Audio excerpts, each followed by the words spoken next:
Olá, amigas, olá, amigos, sejam todos muito bem-vindos. Que a paz de Jesus nos envolva a todos e que permaneçamos no amor de Deus, nosso Pai. É com imensa alegria que nos encontramos hoje aqui juntinhos, ainda que online, e inicialmente eu gostaria de agradecer à Federação Espírita do Estado de Goiás por essa oportunidade, bem como o meu imenso agradecimento à amada, muito amada amiga Ivana Raiski por esse convite. Então, que nós possamos, a partir desse momento, é o convite que eu gostaria de fazer a todos, que nós possamos respirar fundo, que possamos entrar em sintonia com a espiritualidade que se faz presente do lado de cada um de nós, a cada encontro para estudo do Espiritismo, para estudo do Evangelho do nosso Mestre. Nós nos colocando à disposição, em sintonia, nós somos acompanhados por amigos da espiritualidade que vêm ter conosco nesse momento. Então é com muita alegria que nós estamos aqui hoje. Eu me chamo Milena Cossio, sou do Rio de Janeiro, integrante do Grupo Espírita Esperança e Caridade. E vamos juntos, na tarde de hoje, estudar mais uma preciosidade do Evangelho do nosso Mestre Jesus. O tema de hoje é Cristo, a pedra angular. Jesus, a nossa pedra angular. E aí, já nesse início, eu gostaria que a gente não se preocupasse, que vocês não fiquem preocupados, porque nós não vamos precisar de grandes conhecimentos técnicos, nem de engenharia, nem de arquitetura, para que nós possamos entender o tema de hoje. Porque Jesus tem essa capacidade, como Espírito puro que Ele é, de fazer com que os grandes ensinamentos, a lei divina, se torne acessível para cada um de nós, dentro do momento que cada um de nós vive, dentro da capacidade de absorção de conhecimento muito particular e pessoal. É a maneira que o Cristo tem de tornar visível para cada um de nós, e eu não digo visível aos olhos humanos, mas visível em termos de consciência. Ele faz com que nós tenhamos a possibilidade de alcançar ensinos que hoje, aparentemente, nós ainda não enxergamos, mas com a habilidade do Cristo, se utilizando de elementos que estão ao nosso redor, ele faz com que nós consigamos o real entendimento do seu ensino. Então, a primeira referência que nós vamos trazer para o nosso tema, Cristo, a pedra angular ou pedra fundamental, nós vamos encontrar no Salmo 118, que diz assim, Salmo 118, versículo 22. A pedra que os edificadores rejeitaram tornou-se a cabeça da esquina. Então, vamos respirar fundo. Vou repetir. A pedra que os edificadores rejeitaram tornou-se a cabeça da esquina. O que é o Salmo? Primeiro, qual era o contexto do Salmo 118? Sobre o que ele falava, sobre o que ele tratava.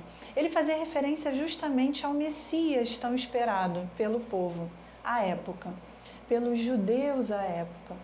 Então, no Salmo 118, nós vamos ter a referência ao Senhor que virá, mas que esse Senhor será como a pedra que os edificadores rejeitaram, que embora rejeitada, ela era a base da construção, a cabeça de esquina. Como assim?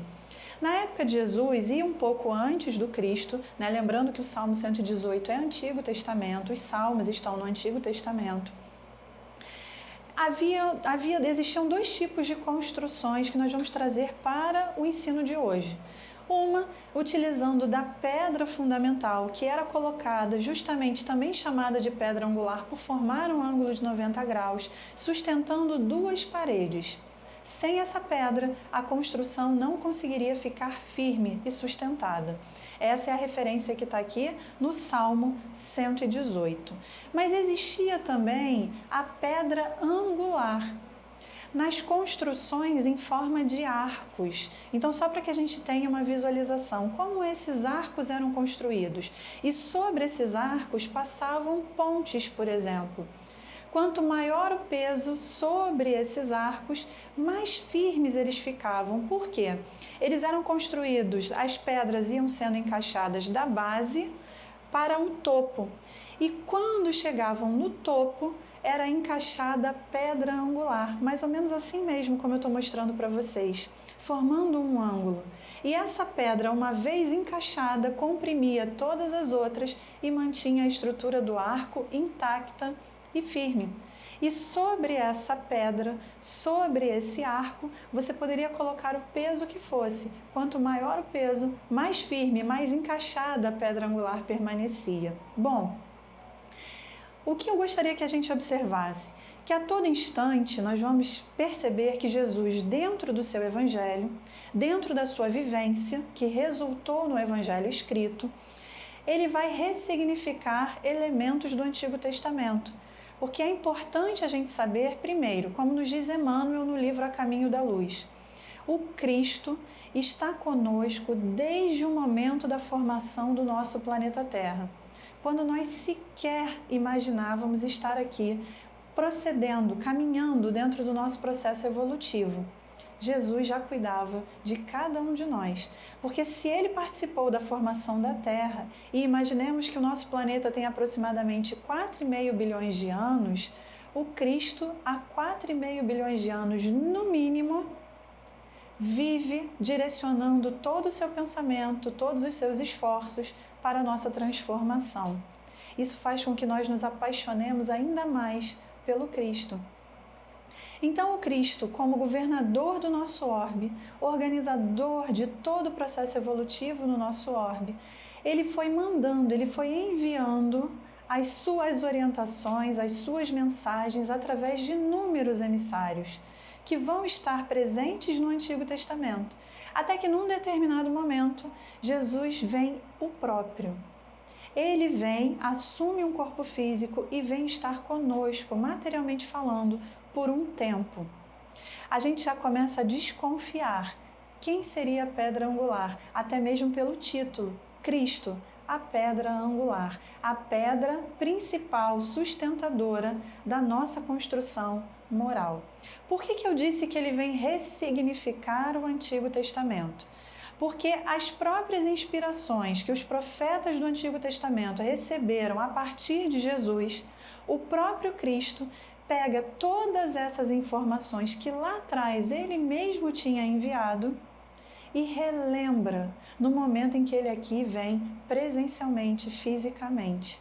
E aí nós vamos encontrar no Novo Testamento o momento em que, após Jesus ter entrado na cidade de Jerusalém, ter sido aclamado pelo povo, ter sido verdadeiramente endeusado por aquela multidão, ele já prevendo que aquele momento não seria o momento grandioso, porque na realidade, ali há pouco tempo mais à frente, ele sairia do plano material pelas portas da crucificação. Crucificação que ficaria marcada nas nossas consciências para sempre, até hoje, como um estímulo para que nós reencontremos Jesus, o Jesus vivo, o Jesus de todos os valores morais que ele nos ensinou.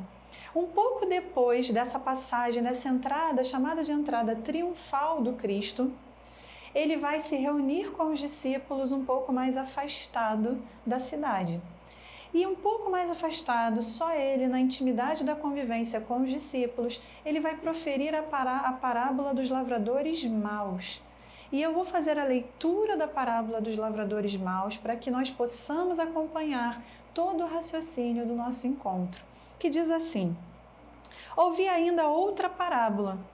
Houve um homem, pai de família, que plantou uma vinha e circundou-a de um valado, e construiu nela um lagar, e edificou uma torre e arrendou a uns lavradores, e assentou-se para longe. E chegando o tempo dos frutos, enviou os seus servos aos lavradores, para receber os seus frutos. E os lavradores, apoderando-se dos servos, feriram um, mataram outro e apedrejaram outro.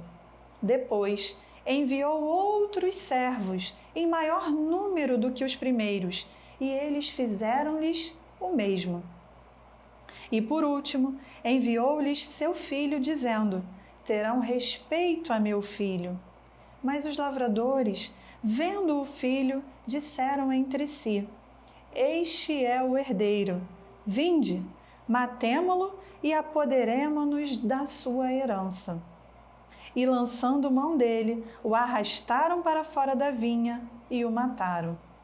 Quando, pois, vier o senhor da vinha, que fará aqueles lavradores?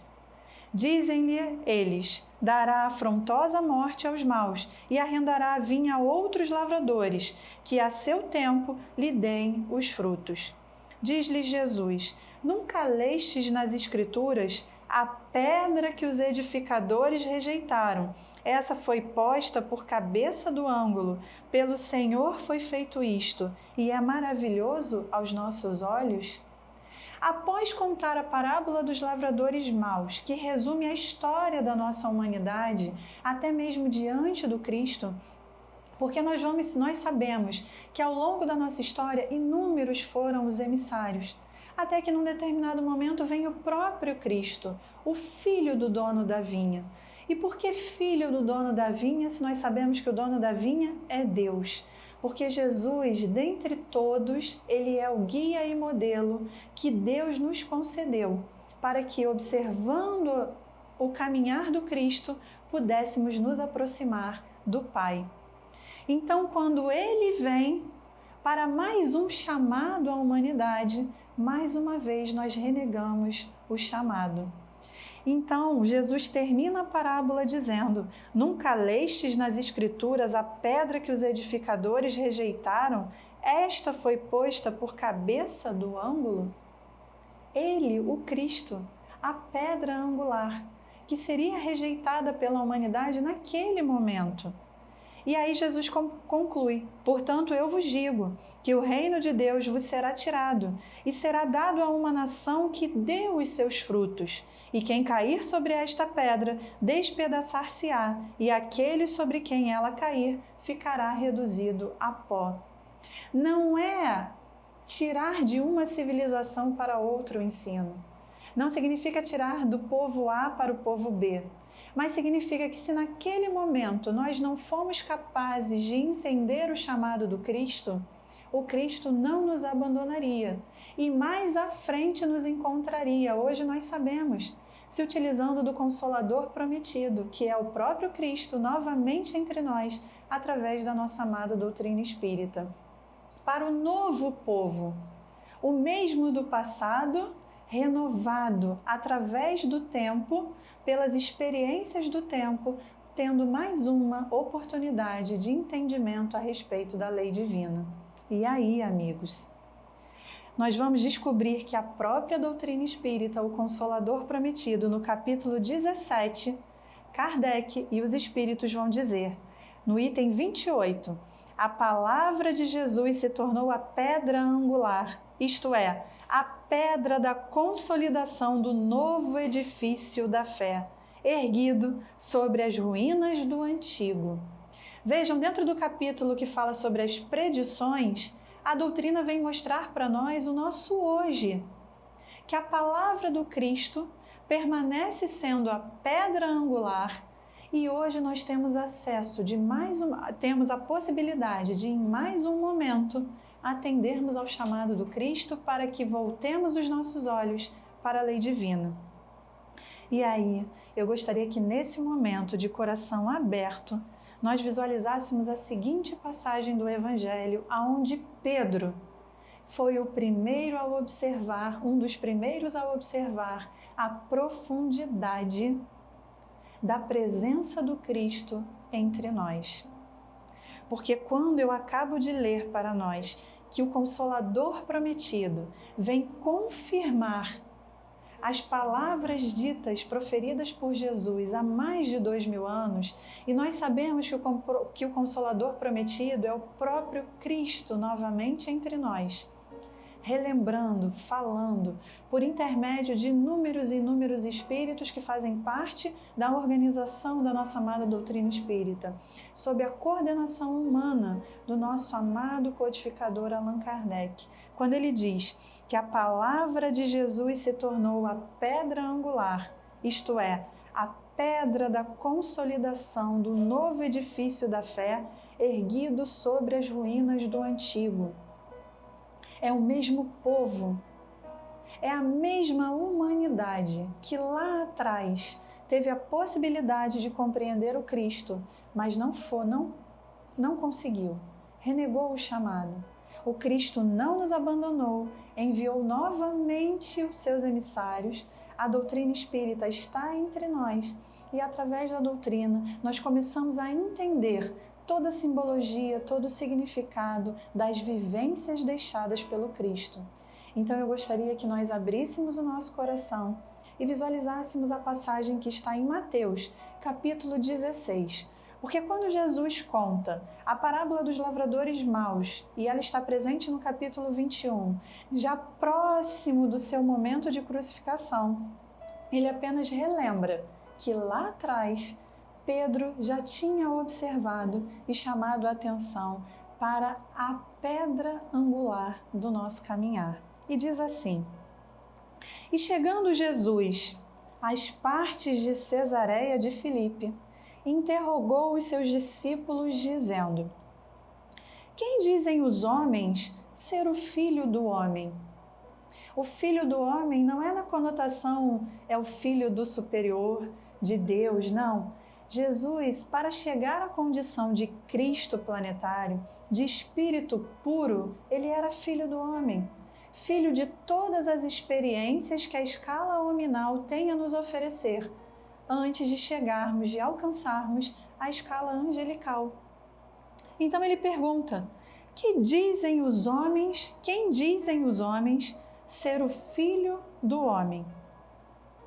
E eles disseram, os discípulos, uns João o Batista, outros Elias e outros Jeremias ou um dos profetas. Vejam, os próprios discípulos ainda não tinham entendido. Mas dentre os discípulos, alguém entendeu. E esse alguém, nesse momento, foi Pedro. Disse-lhe Jesus, então: E vós, quem dizeis que eu sou? O povo ainda estava meio perdido. Os discípulos ainda tinham uma certa... Mas Pedro, nesse momento, olhando nos olhos de Jesus, no mais profundo dos olhos do Cristo, ele diz: Tu és o Cristo, o Filho do Deus vivo. Amigos, imaginemos o que Pedro enxergou ao olhar no mais profundo dos olhos de Jesus e entender que diante dele, Pedro, estava a presença do Cristo Consolador, da pedra angular, aquele a quem Deus concedeu a responsabilidade de nos orientar na caminhada evolutiva. Pedro responde: Tu és o Cristo, o Filho do Deus vivo. E Jesus respondendo disse-lhe: Bem-aventurado és tu, Simão, filho de Jonas, porque não te revelou a carne e o sangue, mas meu Pai que está nos céus. Pedro, você é um bem-aventurado, porque nesse momento você não olha com a visão humana. Você olha com os olhos espirituais de quem reconhece o Cristo planetário dentre os encarnados, vivendo com os encarnados. E prossegue: Pois também eu te digo que tu és Pedro, e sobre esta pedra edificarei a minha igreja, e as portas do inferno não prevalecerão contra ela. E eu te darei as chaves do reino dos céus, e tudo o que ligares na terra será desligado nos céus, e tudo o que desligares na terra será desligado nos céus. Amigos, pois também eu te digo que tu és Pedro, e sobre esta pedra edificarei a minha rocha, a minha casa. Durante muito tempo, a gente permaneceu no entendimento que era sobre Pedro a edificação de Jesus. Mas percebam, o nome Pedro é derivado de pedra, de rocha, firme. Mas pedra não deriva de Pedro. Como cristãos que somos derivados do Cristo, mas não o inverso. Cristo não deriva de cristãos. O que eu quero dizer com isso? Que no momento em que Jesus retribui o olhar de Pedro, ele quer dizer: Pedro, você também é rocha. Pedro, o teu entendimento é sobre essa visão que você acaba de ter que eu edificarei a minha igreja. Igreja no sentido de reunião de todos os espíritos unidos com o mesmo objetivo, o objetivo da evolução, do reencontro com Deus, do encontro com Deus nas nossas consciências. Era sobre essa rocha, Pedro, essa sua visão, você que tem um nome que deriva de pedra, essa sua visão sobre o significado da minha presença aqui na Terra, no plano físico, o significado de eu estar como Cristo, intermediário entre Deus e a humanidade, o médium de Deus. Sobre este entendimento edificarei a minha igreja. Olhem a beleza desse ensino. E Pedro entendeu perfeitamente a ponto de, em Atos dos Apóstolos, capítulo 4, versículo 11, dizer: ele, em referência ao Cristo, é a pedra que foi rejeitada por vós, os edificadores, a qual foi posta por cabeça de esquina. Parece o Salmo 118 sendo repetido. E em nenhum outro há salvação, porque também debaixo do céu nenhum outro nome há dado entre os homens pelo qual devamos ser salvos. O guia e modelo, Jesus. Jesus não é só um nome, Jesus é uma vivência. Jesus é elo de ligação entre cada um de nós e o Criador. Também na sua carta, no capítulo 2, ele vai dizer, na sua primeira carta: e chegando-vos para ele pedra viva, reprovada na verdade pelos homens, mas para com Deus eleita e preciosa. E também na sua carta, também Paulo, na sua carta aos Coríntios, capítulo 3, versículo 11, vai dizer: porque ninguém pode pôr outro fundamento além do que já está posto, o qual é Jesus, o Cristo. Paulo de Tarso vai ter a mesma percepção. Não somente no momento em que ele cai do cavalo e pergunta: Senhor, o que queres que eu faça? Mas posteriormente, durante todo o seu apostolado, ele vai chegar ao mesmo entendimento de Pedro. O mesmo olhar que Pedro teve de Jesus, Paulo vai atingir também, porque ninguém pode pôr outro fundamento além do que já está posto, o qual é Jesus, o Cristo. E também, na sua primeira carta aos Coríntios, capítulo 10, versículo 4, Paulo vai dizer: e beberam todos de uma mesma bebida espiritual, porque bebiam da pedra espiritual que os seguia, e a pedra era o Cristo. 1 Coríntios, capítulo 10, versículo 4. Amigos, do fundo do coração, é importante que nós possamos entender que a pedra angular da nossa construção moral é o Cristo, que nos convida desde sempre à renovação moral, à renovação espiritual, que possamos olhar no fundo dos olhos do Cristo, no momento em que Ele pergunta para cada um de nós: e nós, quem dizemos ser o Filho do Homem? E ao olharmos no fundo dos olhos do Cristo, assim como Pedro naquele momento olhou e enxergou a verdade, assim como Paulo, através da sua queda, olhou a luminosidade do Cristo e entendeu toda a verdade e perguntou: Senhor, o que queres que eu faça? Que possamos fazer igual aos 2 discípulos apóstolos do Cristo, olharmos no fundo dos olhos do Cristo e encontrarmos toda a verdade, toda a eternidade, que é Deus nosso Pai, porque o Cristo é o guia e modelo fornecido por Deus a nos orientar, a nos conduzir ao encontro com o próprio Criador na nossa consciência, o despertar da nossa consciência para a verdade eterna, que é Deus. Então, olhemos no fundo dos olhos do Cristo, aceitemos o convite do Mestre para todos nós, no sentido da reforma íntima, da nossa transformação moral. É tempo de renovação, é tempo de aprendizado, é tempo de crescimento a partir das orientações do nosso Mestre Jesus. Então, sigamos com Cristo, a pedra angular da nossa construção moral.